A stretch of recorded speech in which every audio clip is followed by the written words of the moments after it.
Hey guys, Josh here. Today we are here to review the opening day of testing for the F1 2016 season, and let's start off then by talking about the fastest driver on the opening day of testing, and that was Sebastian Vettel in his Ferrari, half a second clear of Lewis Hamilton. A great first day for Ferrari. A 1:24.939 would have put him second for the 2015 Spanish Grand Prix, so it is a respectable time, and of course we can't read too much into these testing times, but certainly for Ferrari and Vettel it's just good for their confidence really, just to get one over on Mercedes straight away, straight out of the box. And overall a really good day for Ferrari. They didn't set as nearly as many laps as Mercedes, but still, they got out there pretty much straight away and didn't encounter any problems. So pretty faultless day really for Ferrari. A solid opening chapter in what could be a really good season for them. Nothing too much more to say. Oh, actually, it was actually set on the medium tyres as well. That's worthy pointing out. Of course, the medium and hard tyres are used for the 2015 Spanish Grand Prix, but of course you could bring the ultra soft, the super soft, the soft to this test as well. So that lap time is definitely going to be beaten probably tomorrow, if not on Wednesday or Thursday. So 1:24.9 then for Sebastian Vettel, a pretty decent time and a great opening day for Ferrari. Lewis Hamilton then, as I mentioned, was second, and he managed to set 155 laps then, compared to 69 laps set by Sebastian Vettel, and the nearest challenger was Marcus Ericsson, and he was in a 2015 car. So it's just a testament really to Mercedes' reliability. They've just come straight out of the box with such a reliable car. It's extraordinary really, that they've just managed to set over 150 laps for the second year running, I believe. I know they set a huge amount of laps last year as well, so clearly reliability was the focus today. They're certainly not going to be half a second off Ferrari come Melbourne, so really for Mercedes a perfect opening day. Bit of a voice crack there. And for Hamilton as well. He was the first man on track as well. I'll let you judge the significance of that. Could he be the first man on track in Melbourne? We'll have to see in terms of first on the road. Nico Rosberg as well, of course, was not driving today, but he believes Ferrari can be a very big threat, and certainly judging by the testing time so far, you really have to support that. If we kind of judge it where Red Bull and Williams were about a second off Mercedes, this time, they're a second off Ferrari, so pretty interesting to note, I think, there. Anyway, as I mentioned, third and fourth then were the Red Bull and Williams. Of course, Daniel Ricciardo driving for Red Bull today. Valtteri Bottas was in at Williams. Williams, perfect day really for them. As for Red Bull, so much better for Red Bull this time around. This year at testing has gone really well for them so far. Ricciardo then 1.1 seconds off Vettel, and Bottas was also 1.1 seconds off Vettel as well. So both of them, not showing lightning pace, but pretty good reliability. 86 laps for Ricciardo and 79 laps for Bottas. Neither car broke down during the day as well. And, Ricciardo was slightly halted at the start by a silly little problem, as Adrian Newey put it. But really got going, later on, putting some good laps in the afternoon. Going to be interesting to see, how good Red Bull are this year. Of course, moving, a bit further away from Renault. They're still using the power units, but of course, they're rebranded now as Tag Heuer. I don't know how to pronounce Tag Heuer. Is it Tag Heuer? Is that right? I'm not really sure. But anyway, they're basically being rebranded Renault engines. So it's going to be interesting to see how that story develops, and if Red Bull are going to get a new engine supply for this season, or the possibility for them to stay with Renault for 2017 and beyond is still there. So that's certainly going to be an interesting one. But as for this first day of testing, it was certainly a very positive one, as it was for Williams. Alfonso Celis Jr. then was fifth, and I do believe he was on the soft tyres, which of course the rest of the field was on. Well, the rest of the top four rather were on the medium tyres. So Celis Jr. then fifth with the new Force India, of course, which was revealed this morning, and it's pretty much the same car by the looks of it as the 2015 car, certainly in terms of the livery, the nostril nose, and pretty much the main kind of structure of the car is to really remain the same, and I'm guessing it's more of an evolution rather than a revolution for Force India this year. 1.3 seconds off the pace with 57 laps, so not the best day for Celis Jr. in terms of putting in those kind of laps compared to Bottas and Ricciardo, but still 57 laps, very respectable. The Force India took a while to get going. They kind of had problems in the morning, but managed to really get going in the afternoon and put in some solid lap times. Celis Jr. as well is taking part in 7 FP1 sessions this year. That's just a rumour at the moment. That's what the plan is, but of course that could very well change. But we'll have to see how that one develops.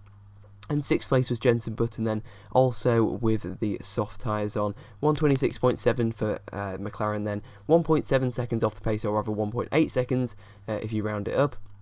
He managed to set 83 laps, so vast improvement for Jenson Button. Despite this though, Eric Boulier has come out and said this is not good enough, and has kind of said that the team, has maybe not made enough progress. But certainly I think in terms of reliability, they seem to have made, leaps and bounds really. And in terms of pace, well, we're going to have to wait and see. I wouldn't be too disappointed though if you are a McLaren fan and you're hoping McLaren will be further. But I mean, 1.7 is pretty happy, I think. Pretty good rather. I think people will be happy with that, certainly for this first day.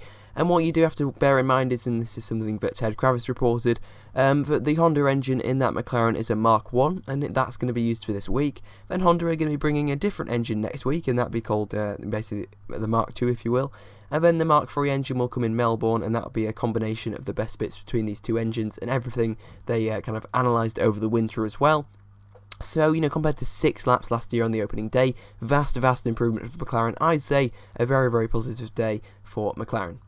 Carlos Sainz Jr. was 7th in his new Toro Rosso, of course. That got revealed this morning. Livery is still to be revealed. For now, they're just running an all blue livery. It does look quite strange, but did actually kind of bring out a lot of the Toro Rosso features really, and you could kind of see some of the aero parts more. So that was pretty cool. Sainz Jr. managed to set 55 laps. Not the best day for Toro Rosso. They suffered from an oil system issue later on, and of course they got that 2015 Ferrari power unit. But it is a fully updated one, so basically the one, the latest 2015 spec, the one that was used by the Ferrari supplied teams in Abu Dhabi, will be the one in the back of that Toro Rosso. Throughout this year, I do understand that they're not getting the 2016 Ferrari, so they will be getting the 2015 Ferrari power units all season. But yeah, a decent day of running then for Sainz Jr. 127.18. We'll see Verstappen in the car tomorrow. Marcus Ericsson in the 2015 Sauber with the 2016 livery, but it's pretty much the 2015 livery with a few stickers at the back of the car. Yeah, Sauber, I mean, what can you really say about them? 88 laps, yes, it's really good, but it's in, last year's car. The only real purpose I can really think of was maybe to trial some parts that they may have brought here. That's not yet clear if they have brought any parts for this year. But, some good running for the drivers as well, and just to be able to kind of test out some of the tyres as well for this year, of course, new compounds for Pirelli. So I guess, all testing is very, very valuable for all the teams, really, especially with it being so limited this year. 88 laps then, and a 127.555 for Marcus Ericsson.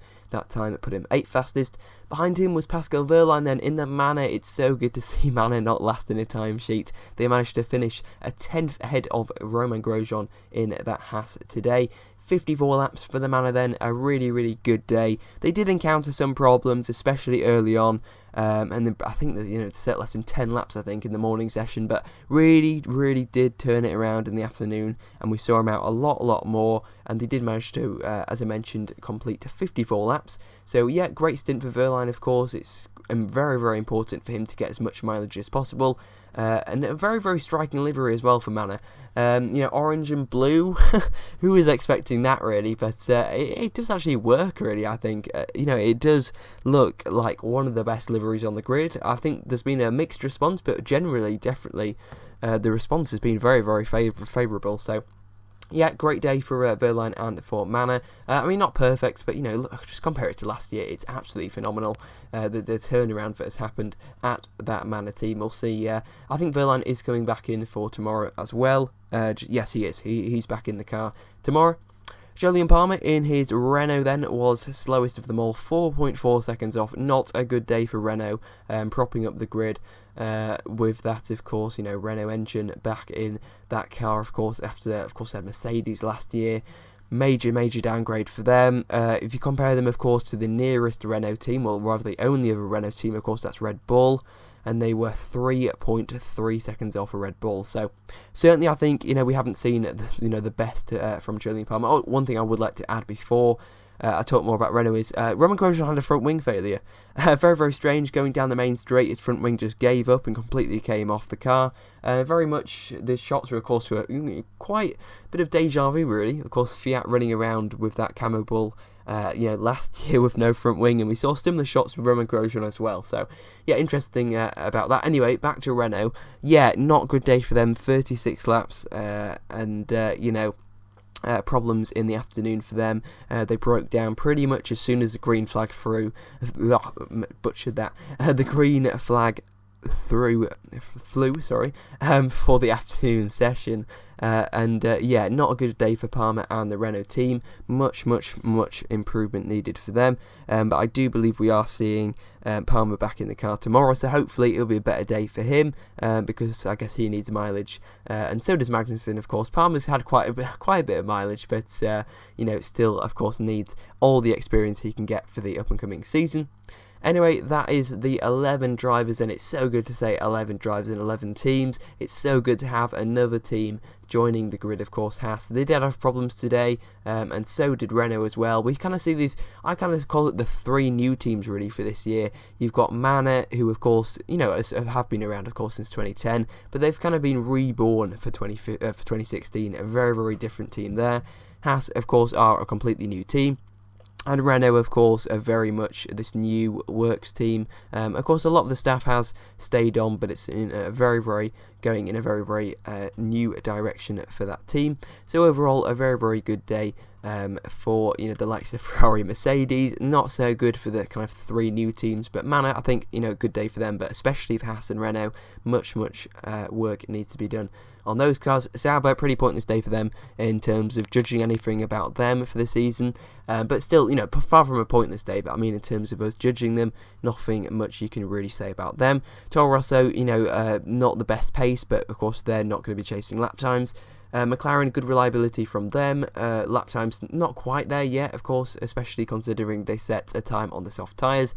Same with Force India. Williams and Red Bull look pretty much where they were last year, and Ferrari Mercedes, the fight has already started, and hopefully it's going to be very, very close. Day 2, of course, tomorrow we'll see Rosberg, Vettel, Bottas, Ricciardo, Perez, Palmer, Verstappen, Ericsson, Alonso, Verline and Esteban Gutierrez make his return to Formula 1 tomorrow. Hope you guys will join me then tomorrow. Of course, I'll be doing a review of that day as well as all these days of testing. Hope you guys have a wonderful day, and goodbye.